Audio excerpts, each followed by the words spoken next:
یہ جو آیت تطہیر ہے یہ اہل بیت رسول صلی اللہ علیہ وآلہ وسلم آپ کی وہ منقبت جو میرے رب نے خود ارشاد فرمائی، یہ اس کا منہ بولتا ثبوت ہے۔ اور اگر ہمیں یہ سمجھ آ جائے نا اس کے جو اسرار و رموز ہیں جی، تو میں یہ سمجھتا ہوں کہ انسان دنیا اور آخرت میں ایسے لطف کے ساتھ زندگی گزارے کہ یہ خود کہے کہ مجھے اب لطف آ رہا ہے۔ اس کی وجہ یہ ہے کہ نبی پاک صلی اللہ علیہ وسلم کی ذات اقدس آپ مرکزی حیثیت ہے اس کائنات میں۔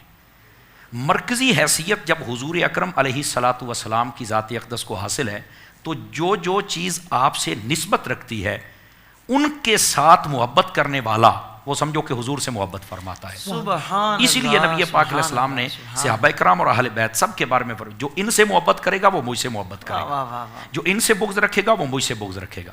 اس آیت بینہ کے اندر اللہ رب العزت نے ارشاد فرمایا انما یرید اللہ لیذھب عنکم الرجس اہل البیت ویطہرکم تطہیرا۔ میں تفسیری ترجمہ کروں گا تاکہ ناظرین کو بھی سمجھ آ جائے۔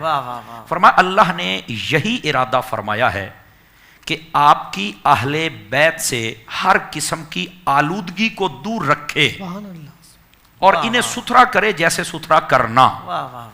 اچھا، یہاں پر بڑی خاص بات ہے جو سمجھنے والی ہے کہ اہل بیت اطہار سے آلودگی کو دور رکھا ہے۔ جی، میں نے دور کرنا نہیں کہا ہے، دور رکھا ہے یہ کہا ہے، چونکہ یہ سیدی اعلیٰ حضرت صاحب رحمۃ اللہ تعالی علیہ اگر آپ کو بھی پڑھے نا تو آپ نے بھی جب اس آیت پر کلام کیا ہے تو آپ نے بھی دور رکھے یہ ترجمہ کیا ہے۔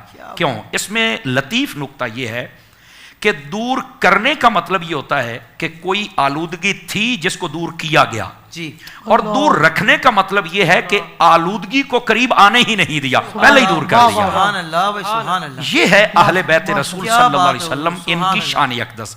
پہلے تو یہ نقطہ بڑا سمجھنے والا ہے۔ اچھا، اسی کے ضمن میں ایک دوسرا نقطہ بھی سمجھنے والا ہے۔ اہل بیت رسول صلی اللہ علیہ وسلم کی شان یہ ہے آلودگی ان کے قریب نہیں آ سکتی۔ میں ذرا اپنے لہجے میں سمجھانے کے لیے کہہ دوں تاکہ ناظرین کو یہ بات سمجھ آ سکے، گندگی کو اللہ رب العزت نے ان کے قریب نہیں آنے دے، کیونکہ یہ ترجمہ بھی آلودگی میں نے بہت ہی سلجھے ہوئے لفظوں کے ساتھ کہا ہے، گندگی کو ان کے قریب، آلودگی کو نہیں قریب آنے دیا۔ تو جب ان کے قریب نہ گندگی آ سکتی ہے نہ آلودگی آ سکتی ہے تو پھر ان کے قریب نہ کوئی گندا آ سکتا ہے نہ آلودہ شخص آ سکتا ہے۔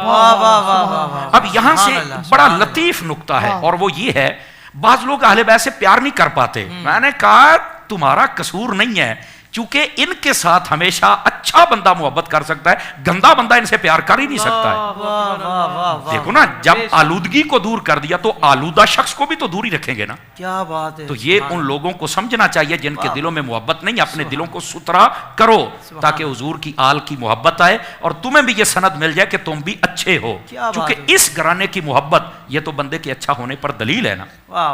اور پھر تیسری بات یہاں پر بڑی ہی توجہ طلب ہے۔ اللہ فرماتا ہے کہ یہ جو